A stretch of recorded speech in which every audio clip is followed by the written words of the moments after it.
Hello everyone. आज हम start करेंगे हमारा मध्यकालीन इतिहास। इससे पहले हम एंशिएंट हिस्ट्री को ऑलमोस्ट कवर कर चुके हैं, लेकिन आज से हम स्टार्ट करेंगे हमारी मेडिएवल हिस्ट्री, जो क्या है, जिसको हम हिंदी में मध्यकालीन इतिहास बोलते हैं। आज से हम वो स्टार्ट करेंगे। देखो, हमारी जो हिस्ट्री है वो 3 पार्ट्स में डिवाइड है। एक है, सबसे पहला जो हमने पढ़ा है वो है एंशिएंट हिस्ट्री। एंशिएंट के बाद कौन सी हिस्ट्री आती है? हमारी मेडिएवल हिस्ट्री आती है। और थर्ड नंबर पे आती है हमारी मॉडर्न हिस्ट्री। अब इनके नाम अलग अलग क्यों हैं? जो हमारी हिस्ट्री डिवाइड की गई है, जो नाम रखे गए हैं वो धर्म के नाम पे रखे गए हैं। पहले जो हमारी एंशिएंट हिस्ट्री हम पढ़ चुके हैं, एंशिएंट हिस्ट्री या प्राचीन इतिहास जिसे बोलते हैं, उसमें हमने 3 धर्म को ही पढ़ा था बस। सबसे पहला धर्म कौन सा था? सनातन धर्म। दूसरा धर्म कौन सा पढ़ा हमने? सनातन धर्म को ही हम क्या बोलते हैं? हिंदू धर्म बोलते हैं। दूसरा क्या पढ़ा हमने? बौद्ध धर्म पढ़ा था, बौद्ध धर्म। और थर्ड पढ़ा था हमने जैन धर्म, जैन। ये 3 धर्म ही थे। अभी तक कोई भी मुसलमान नहीं था, मुस्लिम धर्म इंडिया में नहीं था। एंशिएंट हिस्ट्री में है सबसे पहले हिंदू धर्म, सनातन धर्म। इसको हिंदू धर्म को हम सनातन धर्म क्यों बोलते हैं? क्योंकि इसकी स्टार्टिंग कहाँ से हुई ये किसी को नहीं पता। बौद्ध धर्म की, जैन धर्म की, मुस्लिम धर्म की, जितने भी धर्म है, बाकी सबका पता है कि ये कहाँ से स्टार्ट हुए और किसने स्टार्ट किए। सबके बारे में हमें नॉलेज है, लेकिन सनातन धर्म के बारे में हमें नॉलेज नहीं है। हमें इसकी जो ऑथेंटिक जानकारी है, जहाँ से हम इसको मानते हैं कि हमें इसके बारे में पता लगा है, वो हमारे वेद और पुराणों से पता लगा है। लेकिन ये वेद पुराणों से भी बहुत साल पहले से ये धर्म कब से चलता आ रहा है, इसकी कोई भी हमारे पास साक्ष्य नहीं है। इसलिए हिंदू धर्म को क्या बोला जाता है? सनातन धर्म बोला जाता है। उसके बाद आया बौद्ध धर्म। बौद्ध धर्म क्या है? महात्मा बुद्ध ने स्टार्ट किया था। ये जीते जागते एक आदमी थे और ये बोलते थे कि भगवान कुछ नहीं होता। और जैन धर्म में भी जो है 24 तीर्थंकर हुए हैं, और ये फेमस किसके नाम से है? जैन धर्म महावीर स्वामी के नाम से बहुत फेमस है। ये दोनों का ही हमें पता है, ये दोनों राजा के बेटे थे, इन्होंने जन्म लिया। ये पहले राजा के बेटे थे, जन्म लेने के बाद इन्हें ज्ञान की प्राप्ति हुई, अपना घर त्याग दिया, और उसके बाद इन्होंने क्या है, शिक्षा दी थी बौद्ध धर्म की और जैन धर्म की। इनके बारे में हमें पता है, लेकिन सनातन धर्म कहाँ से स्टार्टिंग है हमें नहीं पता। इसमें क्या है, हमारे वेद, पुराण, रामायण, महाभारत, गीता जो भी है वो सारे किसके साक्ष्य हैं? सनातन धर्म के हैं। लेकिन ये कब लिखे गए, किससे पहले, इनसे पहले क्या चल रहा था, इसके बारे में हमें कोई भी नॉलेज नहीं है। इसलिए इसी को क्या बोला जाता है? सनातन धर्म बोला जाता है। अभी तक क्या है, इंडिया में ये चीजें चल रही थी। इसके बाद जो है जैन धर्म, बौद्ध धर्म, ये 3 धर्म चल रहे थे। फिर धीरे धीरे क्या है, इंडिया पे बाहर से अटैक होना शुरू हो गए। अरब कंट्रीज के जो लोग थे वो इंडिया पे अटैक करना शुरू कर दिया, और उनका धर्म जो था वो मुस्लिम धर्म था। ये देखो, जैसे ये इंडिया है हमारा, ये उस टाइम पे अफगानिस्तान पाकिस्तान का जो इलाका था ये भी इंडिया ही बोला जाता था। यहाँ पे यूरोप है, यूरोप के पास, और यहाँ पे क्या है, अरब कंट्रीज होती हैं।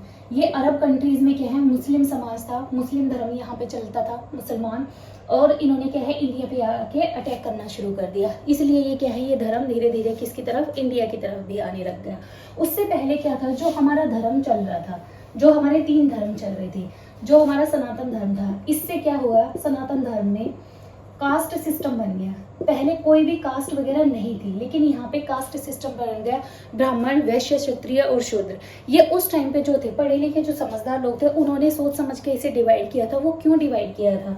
देखो, ध्यान से देखो, मान लो कोई ब्राह्मण है, वो पढ़ा लिखा है, उसके लिए पहले बुक्स वगैरह तो होती नहीं थी जिसको देके ज्ञान प्राप्त किया जा सके। बुक्स वगैरह कुछ नहीं होता था।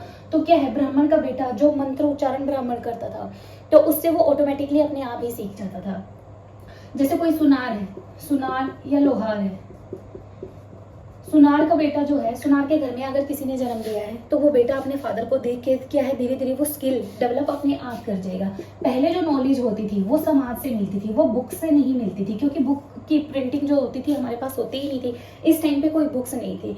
तो क्या है, समाज में जो चीजें चलती थी वो स्किल के बेस पे चलती थी। सुनार का बेटा क्या है, सुनार बन जाता था।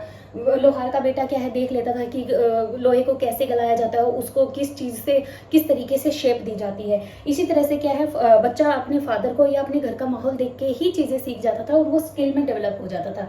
ये चीजें सोच समझ के बनाई गई थी, लेकिन कुछ टाइम के बाद इनमें क्या है, रिजिडिटी बहुत ज़्यादा हो गई कि अगर ब्राह्मण है तो ब्राह्मण का बेटा ही ब्राह्मण बनेगा, किसी और का बच्चा ब्राह्मण बन नहीं सकता। क्षत्रिय है तो क्षत्रिय ही का बेटा ही क्षत्रिय बनेगा, बाकी कोई नहीं। जब ये रिजिडिटी हो गई तो समाज क्या है, बिखरने लग गया और बहुत ही गंदा होने लग गया। उसके बाद जो है महात्मा बुद्ध और महावीर स्वामी ने जन्म लिया। इन्होंने देखा कि क्या है, समाज ना परेशान है इन रीति रिवाजों से, जो इन्होंने रिजिडिटी लगा दी है कास्ट सिस्टम में, इससे सब परेशान है। तो बौद्ध धर्म और महात्मा बुद्ध ने इनके खिलाफ क्या है आवाज उठाई और उन्होंने अपने बौद्ध धर्म को और जैन धर्म को आगे बढ़ाया। इस तरीके से समाज चल रहा था। अब जो बुक्स है, बुक्स उस टाइम पे तो थे नहीं। हमारा सबसे सीखने का सबसे मेन रीजन क्या था, साधन क्या था, स्किल था। अपनी फैमिली से, समाज से ही सीख लेता था।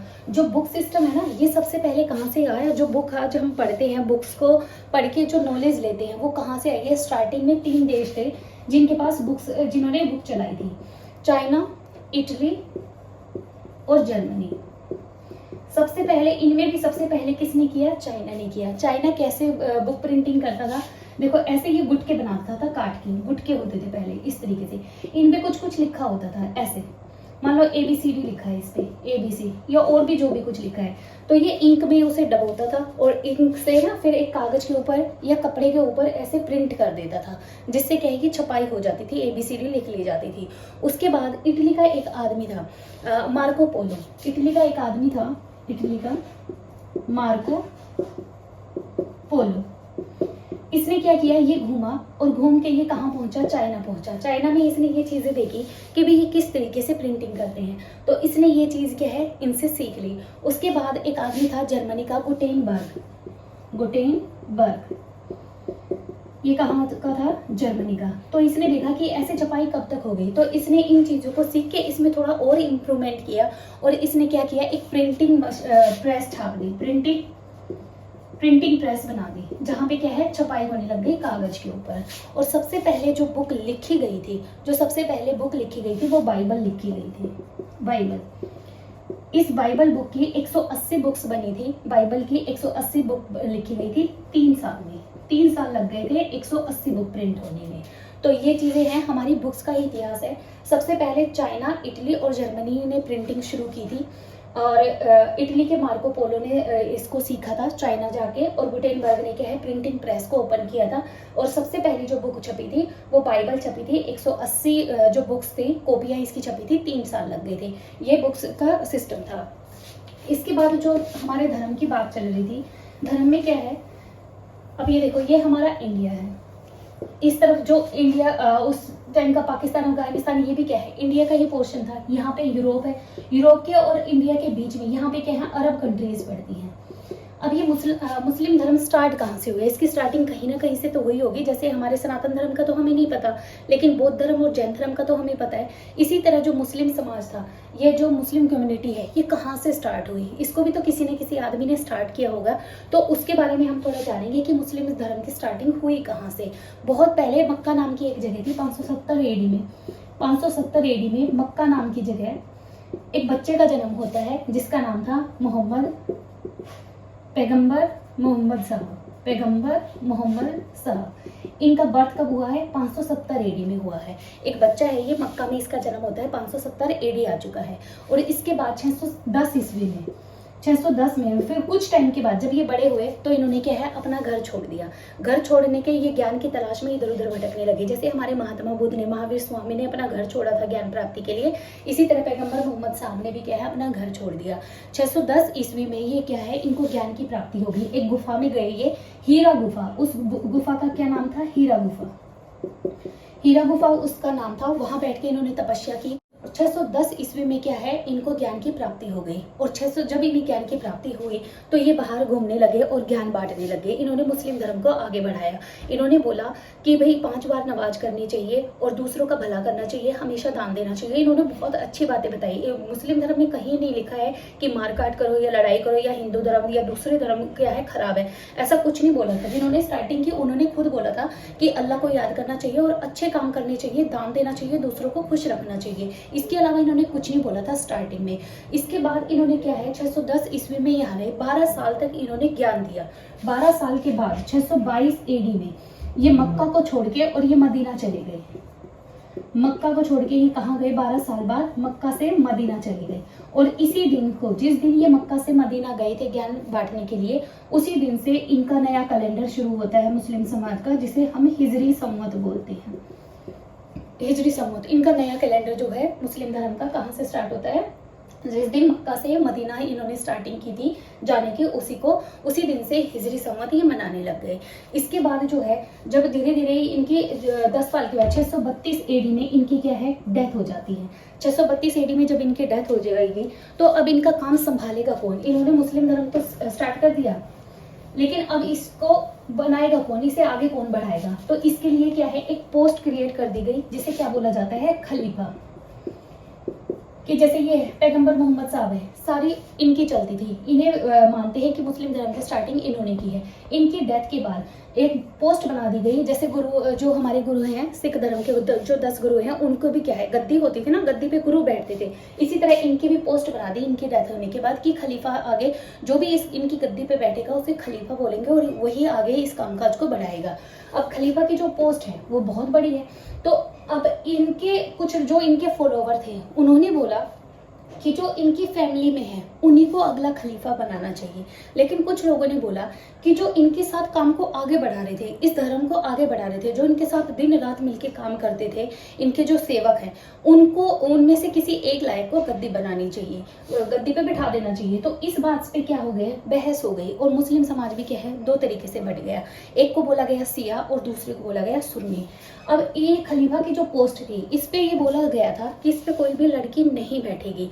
तो जो पैगंबर मोहम्मद साहब थे, इनकी जो शादी हुई, अब इनके शादी के बाद इनकी एक बेटी थी, इनका कोई बेटा नहीं था, बेटी की भी शादी हो रखी थी। इनके जो दामाद था उसका नाम था अली।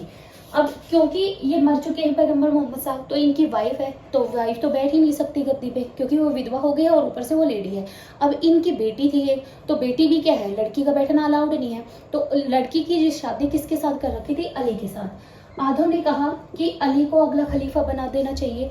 उसी के साथ एक आदमी था जो हमेशा पैगंबर मोहम्मद साहब के साथ आगे बढ़ के बहुत ज़्यादा काम करता था। कुछ ने बोला कि इसे बना देना चाहिए अगला, उसका नाम क्या था, अबू बर्क। तो खलीफा के पोस्ट को लेके 2 तरीके से लड़ाई होना शुरू हो गया। कुछ गए अली के साथ, उन्होंने बोला कि जो इसका दामाद है इसे ही अगला खलीफा बनाएंगे। कुछ ने बोला कि ये बहुत अच्छे तरीके से उनके साथ काम करता था, तो इसको हम अगला खलीफा बनाएंगे। जो अली के और रिश्तेदारों के साथ गए तो उन्हें क्या बोला गया, शिया बोला गया, और जो इनके सहायक के साथ गए उन्हें सुन्नी बोला गया। इसलिए जैसे बौद्ध धर्म भी 2 हिस्सों में बट गया था, जैन धर्म भी 2 हिस्सों में बट गया था, उसी तरह जो मुस्लिम धर्म था खलीफा की पोस्ट की वजह से ये भी 2 धर्म में बट गया। एक को बोला गया सिया और दूसरे को बोला गया सुन्नी। आज भी हमारे समाज में सिया और सुन्नी मुसलमान चलते हैं, उनकी कास्ट इसी तरीके से चलती है।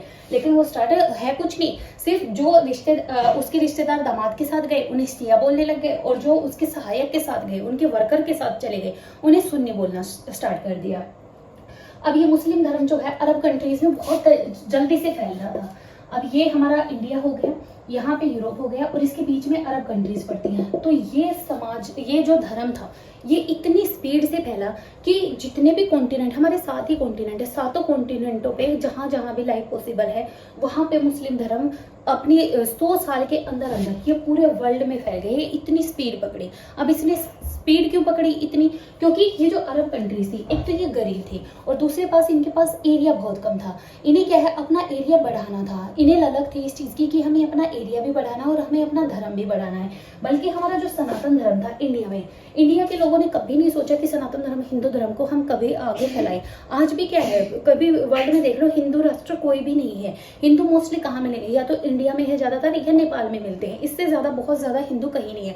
बाहर विदेशों में चले गए, जाके बस गए, वहाँ पूजा पाठ करना शुरू कर दिया, वो बात अलग है। लेकिन हिंदू राष्ट्र कोई भी नहीं हुआ है जितनी मुस्लिम कंट्रीज है। अब क्योंकि मुस्लिम कंट्री जो अरब कंट्रीज है, इन्हें अपना धर्म फैलाना, इन्हें अपना एरिया बढ़ाना है, इसलिए क्या है ये सारे देशों में फैलने लगे। और इसका प्रभाव कहाँ हुआ, इंडिया की तरफ भी मुसलमान आने लग गए। इंडिया पे जो अटैक हुए, मुसलमान जो आए हैं वो 2 तरीके से आए हैं। एक थे अरब देश से जो आते थे लोग, अरब देश से, और दूसरे आते थे तुर्की देशों से। 2 तरीके के मुसलमान इंडिया पे आएंगे। अब हम देखेंगे अरब कंट्रीज से पहले कौन आए और फिर बाद में तुर्क से कौन आए। सबसे पहले अब अरब कंट्रीज की देखेंगे अटैकर कौन कौन आए अरब कंट्रीज से। सबसे पहले जो आदमी आया अरब से अटैक करने के लिए, इसका नाम था अल हज्जाज। अल हज्जाज ये खुद नहीं आया, इसने क्या है एक अपने भतीजे को भेजा जिसका नाम था मोहम्मद बिन कासिम। MBQ बोल देते हैं। क्या नाम था इसका? मोहम्मद बिन कासिम। इसने क्या है अटैक करने के लिए इसको भेज दिया अपने भतीजे को। अब ये क्यों भेजा इसने? कुछ ना कुछ तो ऐसा होगा, ऐसे तो बिना बात ये अरब कंट्रीज से उठने के लिए इंडिया में नहीं आएगा, कि कुछ तो बात रही होगी इनकी आपस में कि इसने क्या है इनको अटैक करने के लिए यहाँ पे भेज दिया। पहले अल हज्जाज भी 2 बार आया था, लेकिन अल हज्जाज 2 बार हार गया था। अब इसके पीछे रीजन सुनो कि ये इंडिया पे अटैक करने के लिए इसने खुद क्यों आया और फिर क्यों अपने भतीजे को दोबारा भेजा। जो हमारे इंडिया का इलाका था यहाँ पे, और ये अरब जो कंट्रीज थी, जो ये क्या है ये यहाँ से जाती थी, अपना ट्रेड करती थी, इनके जहाज जाते माल का भर के, और ये समुद्र के रास्ते से अपना व्यापार करती थी। तो जब ये अल हज्जाज जो है ये व्यापार करता था और इसने खलीफा से परमिशन ले रखी थी। खलीफा पता है ना आपको, मैंने अभी बताया कि खलीफा कौन था। वो पोस्ट थी, सबसे बड़ी पोस्ट मानी जाती है मुस्लिम में उस टाइम पे खलीफा, क्योंकि मोहम्मद पैगंबर मोहम्मद साहब की डेथ के बाद जो उनकी गद्दी पे बिठाया गया उसका क्या था? खलीफा। इसने अल हज्जाज ने खलीफा से परमिशन ले रखी थी ट्रेड करने की, तो ये यहाँ से जाता था। एक बार क्या है ये जा रहा था, इसके जहाज यहाँ से जा रहे थे, माल के भरे हुए थे, और यहाँ पे जब आके जो गुजरात वाला एरिया है ना, यहाँ पे गुजरात वाला एरिया है, यहाँ पे आके क्या है इसके जहाजों को किसी ने लूट लिया, समुद्री लुटेरों ने या कुछ भी है।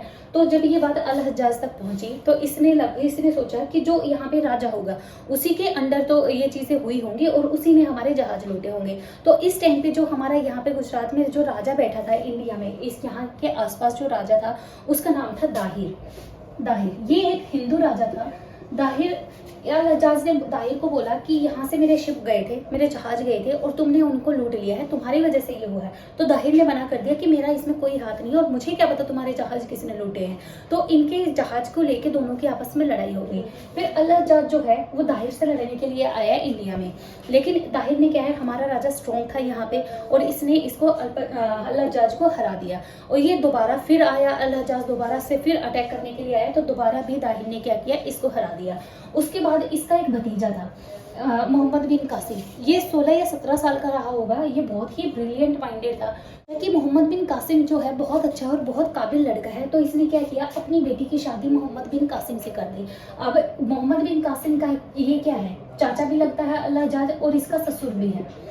तो इसने इसको बोला कि तुम इंडिया जाओ और दाहिर पे अटैक करो, क्योंकि इसने क्या है हमारे जहाज लूट लिए हैं। तो ये मोहम्मद बिन कासिम अपनी सेना को लेके आता है और दाहिर से लड़ने के लिए। अब दाहिर क्या गलती करता है, जैसे ही इसे पता लगा मोहम्मद बिन कासिम है, हालांकि इसने अल हज्जाज को 2 बार हरा दिया था, लेकिन उसके बाद भी क्या है ये अपनी जगह छोड़ के भाग गया। इसकी जो टेरिटरी थी, जहाँ मेन इलाका था वो था देवल नाम की जगह। अब कोई भी राजा है अगर दूसरा उस पर कोई अटैक करने के लिए आ रहा है तो उसे इंतजार नहीं करना चाहिए कि ये मान लो ये राजा का महल है या टेरिटरी है, तो ये इंतजार थोड़ी करेगा कि कोई मेरे टेरिटरी में घुसे। तो राजा क्या करता है अपनी टेरिटरी से बाहर जाके खड़ा होता है, ताकि जो दुश्मन आ रहा है उसको मैं रास्ते में ही रोक लूं और मेरी जगह यहाँ तक पहुंच ना सके।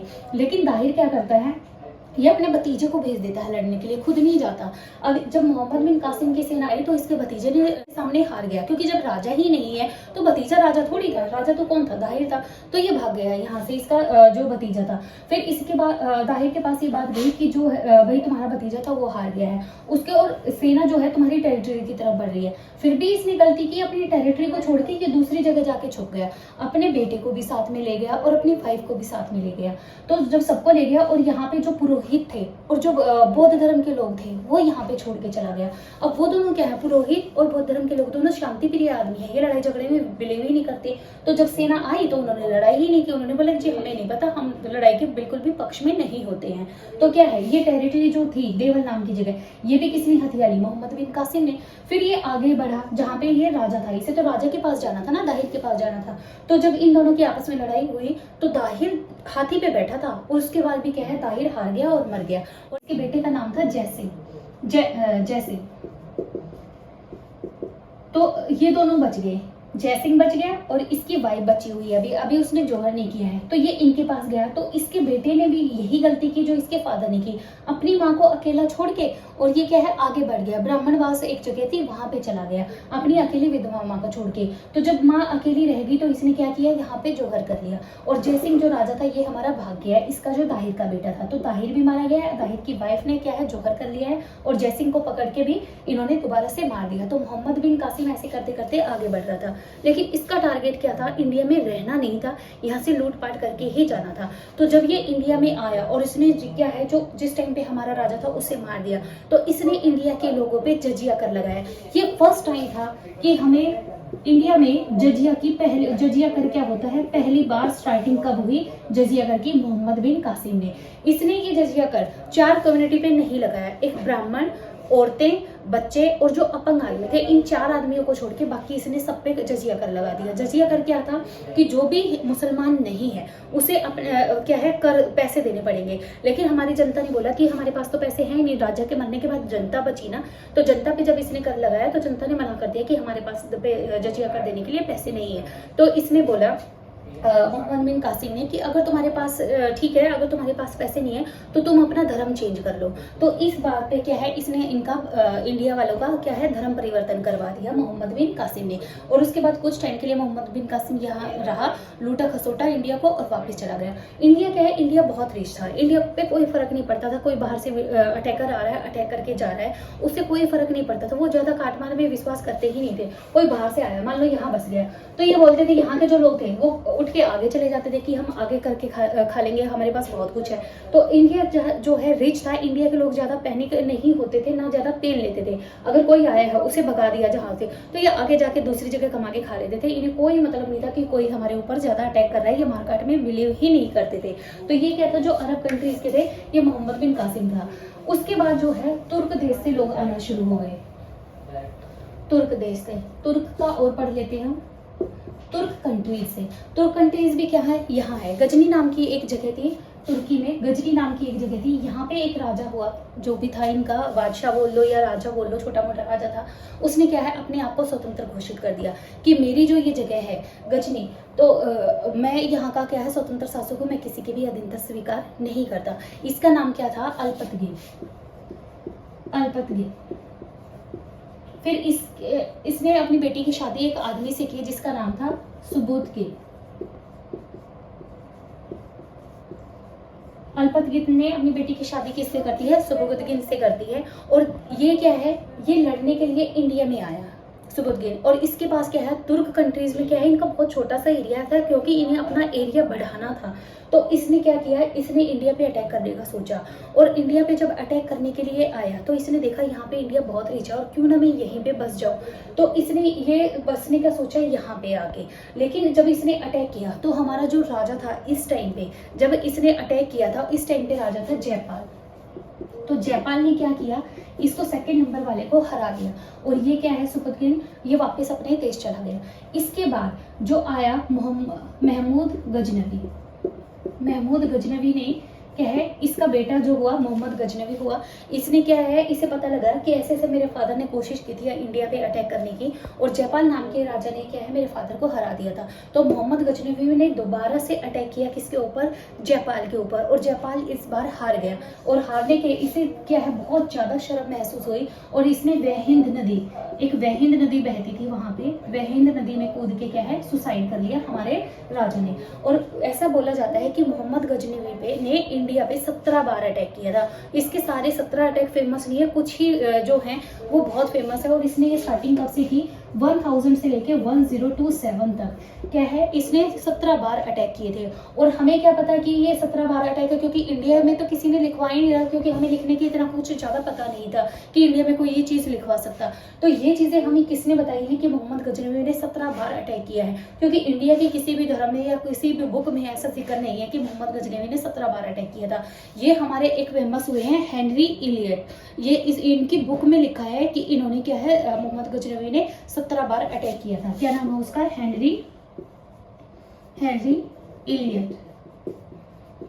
ये एक विदेशी है, इनकी बुक में लिखा है कि ऐसे ऐसे इसने क्या है 17 बार अटैक किया था। और 17 बार में जब 1227 में इसने जाटों पे अटैक किया। जाटों की एक खोखर नाम की जाति थी, उस पर जब अटैक किया तो मोहम्मद गजनवी को इन जाटों ने मार डाला। इसके वजह से इसका क्या है, चैप्टर यहीं पे क्लोज हो गया 127 में। इसके कुछ सालों बाद मोहम्मद गोरी आएगा और वो यहाँ पे आके बसने की सोचेगा। ये बस नहीं पाए, इन्होंने यहाँ तक टारगेट किया था इनका, धन अटैक किया, धन लूटा, मूर्तियां उठाई और यहाँ से वापस चले गए। लेकिन इस बार जो मुसलमान आएंगे अटैक करने के लिए, मोहम्मद गोरी जब आएगा तो यहाँ पे बसने की सोचेगा। और मोहम्मद गोरी कब आएगा, 1173 में। लेकिन जब ये अटैक करेगा ये हारेगा यहाँ पे। और उसके बाद 1175 और 1191 के बाद, तराइन की लड़ाई के बाद यहाँ पे हमारे राजा कौन होंगे, पृथ्वीराज चौहान और मोहम्मद गोरी के बीच में लड़ाई होगी। और इसके आगे की स्टोरी जो है पृथ्वीराज चौहान और मोहम्मद गोरी के बारे में हम लास्ट में पढ़ेंगे।